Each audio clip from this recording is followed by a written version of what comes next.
Well, a big surprise when Roberto Martinez named a provisional Belgium squad, Paul Mariner. There's no Radja Nainggolan. Why? My jaw dropped. I was absolutely floored by it. I can't believe it. The excuse that Martinez rolled out today was tactical.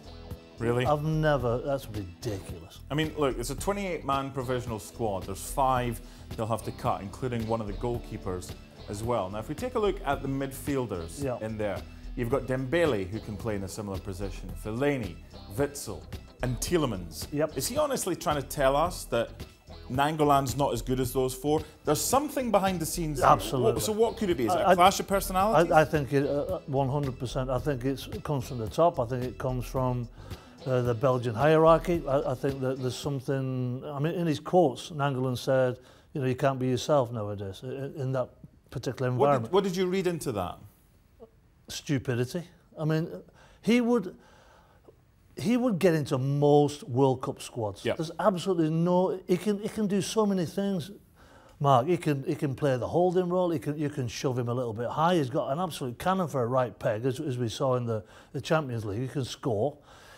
He's a player that I would think that most managers would want about your squad. Okay, let me play devil's advocate here. I want to rewind the clock 4 years. Mark Wilmots left him out of the Belgium squad for 2014. And there was an article on ESPN FC that I was able to find. And apparently, he said, I was frustrated at being overlooked and I felt I should have been in there.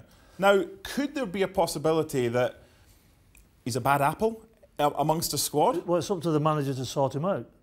Look, all you've got to do is talk to it, communicate with players. Look, as soon as Nainggolan went to Roma, he started to become the player that we think he is today. I'm just absolutely gobsmacked that he is not in this squad, because what they've got some beautiful footballers, but have they got a little bit of nastiness? Now, he has got some little bit of nastiness, which you need, and he's a proper footballer. I would have him all day long in this squad. I'd communicate if I'm the coach. I'll communicate with my players, and I'd explain what's going on. This is what we need to do, A, B, C. But you don't want to take away from the player when he crosses that white line. We've seen some world-class players not named in World Cup squads.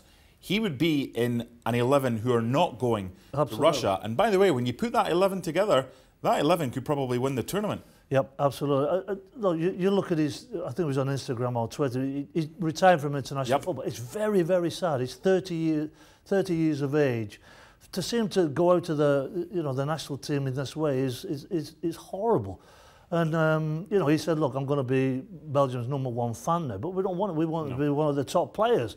And I think the world is going to be the World Cup's going to be a little sadder for a fantastic character and player like Nainggolan not to be there. So no Radja Nainggolan at the World Cup, and as Paul said, the tournament will be poorer without him.